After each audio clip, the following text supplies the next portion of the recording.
At We Are Storytellers, we believe in God's story, as told through the Old and the New Testaments of the Bible. We also believe that our lives are a story that matters.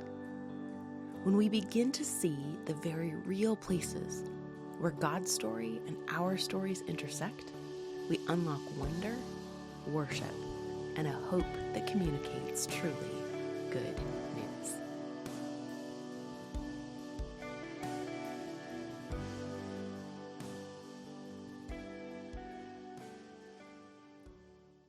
All right, today we are jumping into Genesis chapters 18, verse 16, through chapter 19, verse 29. When the men got up to leave, they looked down toward Sodom, and Abraham walked along with them to see them on their way. Then the Lord said, "Shall I hide from Abraham what I am about to do? Abraham will surely become a great and powerful nation, and all nations on earth will be blessed through him. For I have chosen him so that he will direct his children and his household after him to keep the way of the Lord, by doing what is right and just, so that the Lord will bring about for Abraham what he has promised him."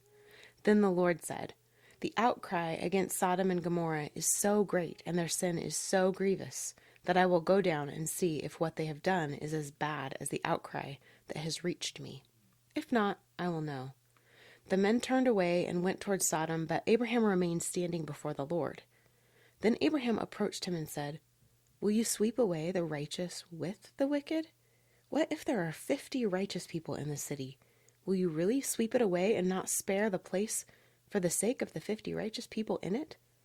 Far be it from you to do such a thing, to kill the righteous with the wicked, treating the righteous and the wicked alike. Far be it from you. Will not the judge of all the earth do right?" The Lord said, "If I find 50 righteous people in the city of Sodom, I will spare the whole place for their sake." Then Abraham spoke up again, "Now that I have been so bold as to speak to the Lord, though I am nothing but dust and ashes, what if the number of the righteous is 5 less than 50? Will you destroy the whole city for lack of 5 people? If I find 45 there," he said, "I will not destroy it." Once again he spoke to him, "What if only 40 are found there?" He said, "For the sake of 40, I will not do it." Then he said, "May the Lord not be angry, but let me speak. What if only 30 can be found there?" He answered, "I will not do it if I find 30 there." Abraham said, "Now that I have been so bold as to speak to the Lord, what if only 20 can be found there?" He said, "For the sake of 20, I will not destroy it."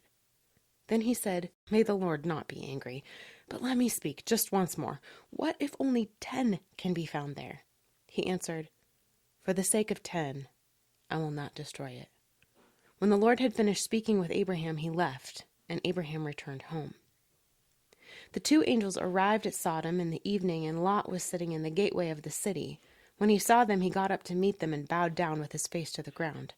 "My lords," he said, "please turn aside to your servant's house. You can wash your feet and spend the night, and then go on your way early in the morning." "No," they answered, "we will spend the night in the square." But he insisted so strongly that they did go with him and entered his house. He prepared a meal for them, baking bread without yeast, and they ate. Before they had gone to bed, all the men from every part of the city of Sodom, both young and old, surrounded the house. They called to Lot, "Where are the men who came to you tonight? Bring them out to us, so that we can have sex with them." Lot went outside to meet them and shut the door behind him, and said, "No, my friends, don't do this wicked thing. Look, I have 2 daughters who have never slept with a man. Let me bring them out to you, and you can do what you like with them. But don't do anything to these men, for they have come under the protection of my roof." "Get out of our way," they replied. "This fellow came here as a foreigner, and now he wants to play the judge. We'll treat you worse than them."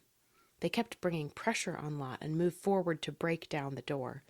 But the men inside reached out and pulled Lot back into the house and shut the door. Then they struck the men who were at the door of the house, young and old, with blindness, so that they could not find the door. The 2 men said to Lot, "Do you have anyone else here? Sons-in-law, sons or daughters, or anyone else in the city who belongs to you? Get them out of here, because we are going to destroy this place. The outcry to the Lord against its people is so great that he has sent us to destroy it." So Lot went out and spoke to his sons-in-law who were pledged to marry his daughters. He said, "Hurry and get out of this place, because the Lord is about to destroy the city." But his sons-in-law thought he was joking.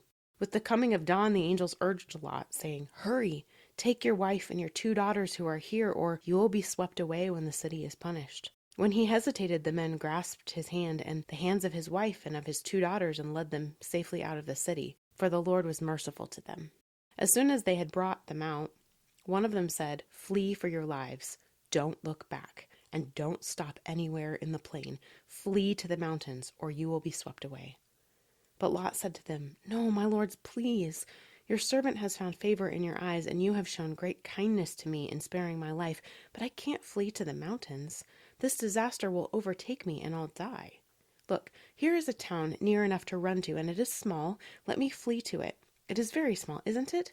Then my life will be spared." He said to them, "Very well, I will grant this request too. I will not overthrow the town you speak of. But flee there quickly, because I cannot do anything until you reach it." That is why the town was called Zor. By the time Lot reached Zor, the sun had risen over the land. Then the Lord rained down burning sulfur on Sodom and Gomorrah from the Lord out of the heavens. Thus he overthrew those cities and the entire plain, destroying all those living in the cities and also the vegetation in the land. But Lot's wife looked back, and she became a pillar of salt. Early the next morning, Abraham got up and returned to the place where he had stood before the Lord. He looked down toward Sodom and Gomorrah, toward all the land of the plain, and he saw dense smoke rising from the land, like smoke from a furnace.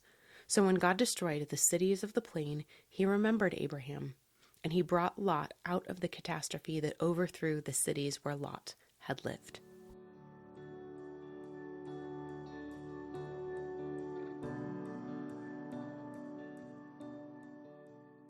All right, let's think a little bit.